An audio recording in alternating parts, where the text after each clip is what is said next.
friends, it is Sam. So if you cannot tell by the title, these are just some like college tips I have for you guys. If any of you guys are going into your freshman year, or maybe you're still in high school and thinking about, you know, college is happening soon. I am gonna be a junior going into college this year, and so these are just some of the things I've kind of picked up on. I do have quite a few things on the notes in my phone, I do believe.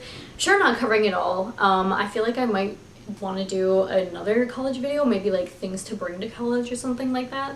If you guys would be interested in that, let me know. If you have any questions, I could do like a Q&A.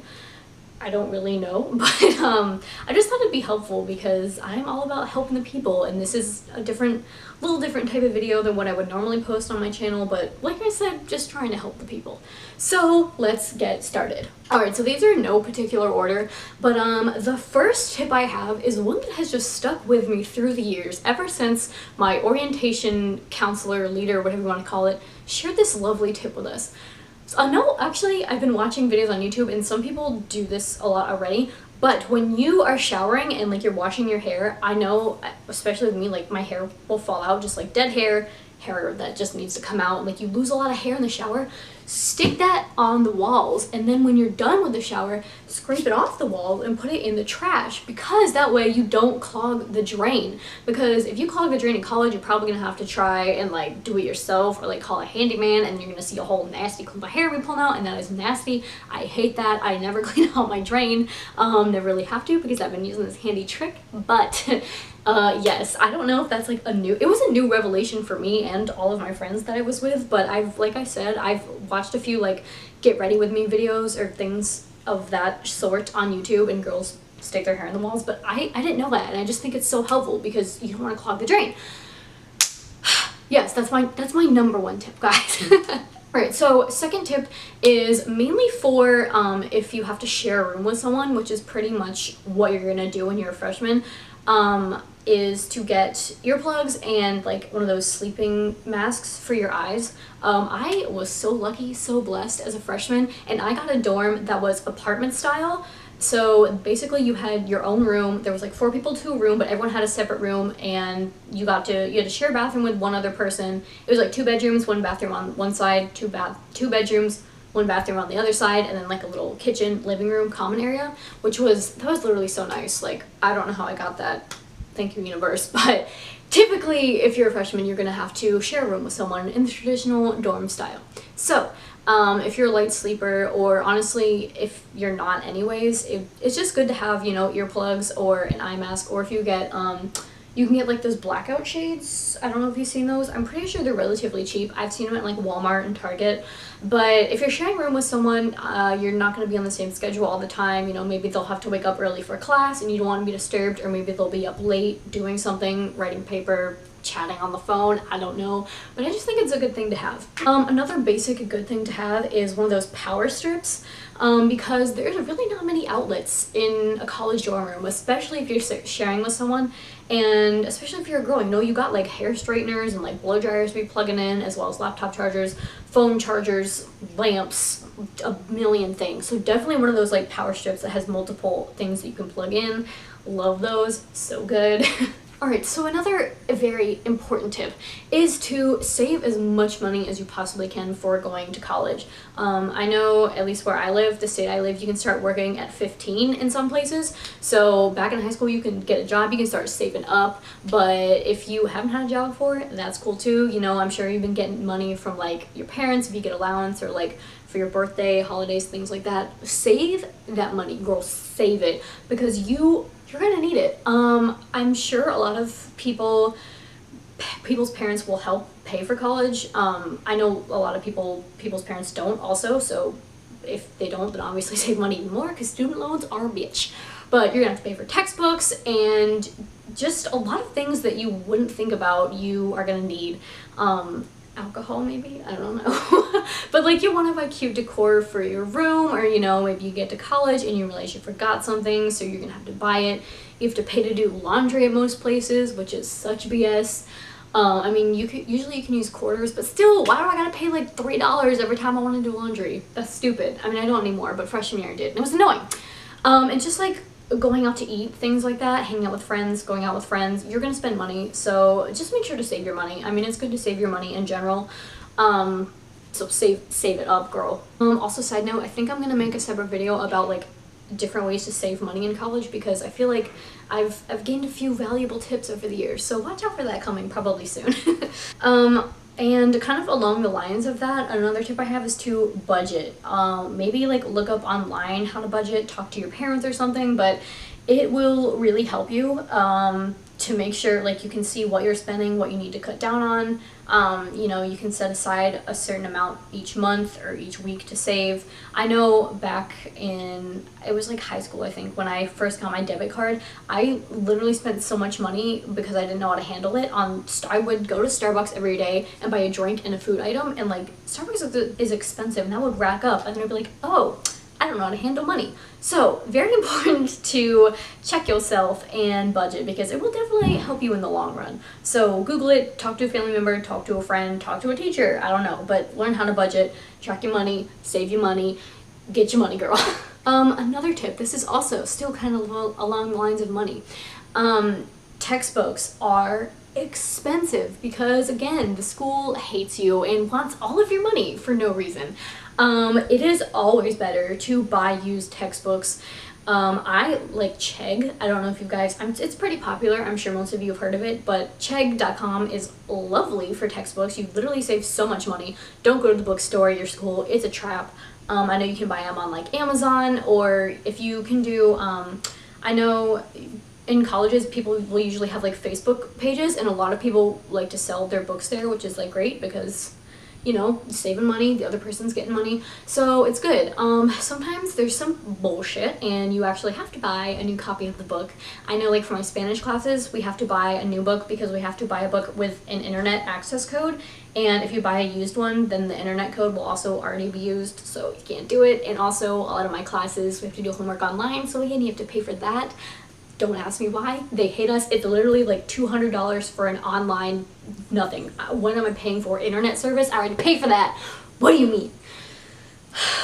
Okay, so yes, buy used textbooks. Ooh, okay, another tip.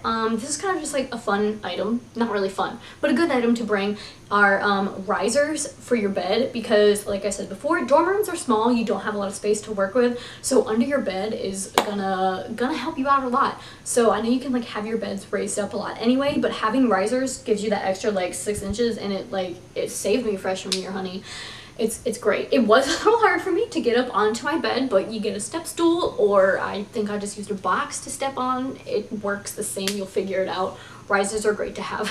Okay, another tip, if you love candles, which I do, I am obsessed with candles, you're not allowed to have those in a dorm because it's a fire hazard.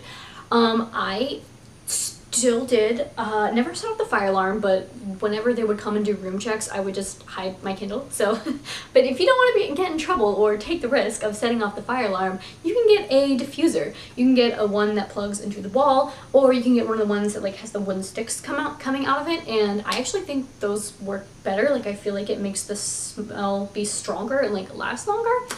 So if you don't want to get in trouble for having a candle, buy a diffuser. It's great. And dorm rooms always smell like musty and just old and dank, so definitely you need something to spice it up, to cover that musty smell. Okay, another tip is to know what classes you need to take. Obviously they have advisors on campus. At my school, they gave us like a handout, and when we went for orientation, that's when we signed up for our classes, and there was people there to help us. But I know that all schools don't do it that way, and apparently some, they like don't tell you the gen ed courses, so you could just be taking courses that literally will not count for anything in your first semester if you don't know. So ask an advisor, because that is what they're there for, and they're actually very helpful. Or maybe you can look online, I'm not sure, but just know about your classes. I would say advisor is number one stop to go for that, because you don't want to take a whole semester of classes and then find out that they don't count for anything, because that will make you cry. Also, make sure you go to your classes, attend those classes. If it helps you, do the math and figure out like how much one class costs you. It's usually about like $50 to $60, at least in my case, which is a lot of money. Like you're sitting there for like an hour and you're paying $50-$60. What is that bull crap? I don't know. But when you think about it that way, it really motivates you to go to class, because otherwise you really don't have motivation. I mean, some classes do take attendance, and like at my school, if you miss 3, then you like fail the class or go down a letter grade or something like that. Kind of depends on the teacher, but a lot of the times you're in a big lecture hall, especially freshman year in those huge lecture classes. No one will notice. The teacher especially won't notice if you don't go to class. You know, you wake up, it's raining, it's cold outside, maybe it's too hot outside, maybe you hungover, you don't want to go. Go to your classes. I'm not saying I've never skipped class, because I've definitely skipped class before, but go to those classes, not only to get your money's worth, but also so you don't fail the exam, because what the teacher is covering will be on the exam and the homework, and you don't want to get behind because it'll add more stress. Just trust me. So go to classes. Okay, another thing that I feel like a lot of people don't usually think about is having like a little box of just like basic medications. So just like, you know, ibuprofen, can't think of any, Pepto-Bismol, like cold medicine, maybe like some sleeping medicine, Benadryl, Neosporin. One time I cut myself when I was trying to cut open a bagel. Love that. I'm so skilled. But yeah, because I just feel like a lot of people don't think about that, because you know, when you're at home, you have your medicine cabinet, you can just grab whatever you want when you're feeling down, if you feel like you're getting sick. And you will get sick a lot at college because it is a literal petri dish. You can't escape the germs. You might be the healthiest person ever, but you will get sick at least once, I promise you. Your dorm is nasty, pre-lived in, you go to classes, you're really close to people yakking on you, you like get away, but they can't because you're right next to each other. So just save your time and get a little collection of things you might need when you're sick. Alright, another just kind of general tip is it is totally okay to not know your major, to want to change your major, or even to transfer schools if you feel like the school you originally chose was not a good pick for you. I know a bazillion people who didn't know their major going into college who've changed their major, and a few of my friends who have transferred. I know society puts a lot of pressure on you to like have your entire life figured out when you're 18. Like why? What is that? Who came up with that plan? I don't agree with it. But just don't be stressed. You have plenty of time to figure it out. Even if you drop out, you can always come back to school. It's totally fine. I also know people who took a gap year. They love life. They're doing great. It's fine. Don't worry about it. Okay, and the last tip I have, I'm sure you have heard this, I'm sure your parents will tell you this, but you don't need to pack as many clothes as you think you will. Maybe you think, I'm going to college, it's a new me, I'm gonna have a totally new style. You won't. You really won't. Maybe you'll, you know, kind of transition into a different style, but you're gonna have your staple pieces by the end of the semester, and especially by the end of the whole year. You're just gonna be going to classes in t-shirts, sweatpants, leggings, you know, just comfy clothes, because you don't care anymore. So just, you know, the things that you wear all the time, bring those, bring a couple going out outfits, bring some shoes. I still struggle with bringing too many shoes. I'm like, oh, but what if I need this for one occasion? You'll be fine. And also, at least this was the case for me, your closet will probably double anyway, because you can share clothes with like your roommate and your friends. That's literally, I do that all the time. Me and my friends share clothes all the time. Luckily, we're all about the same size, so we kind of make it work. So hopefully you have like a nice roommate and you find a good amount of friends that are maybe around the same clothing / shoe size as you are, and you can share clothes. It's so great. It's like shopping for free. I love it. So yeah, don't bring as many clothes as you think you'll need. I pinky promise.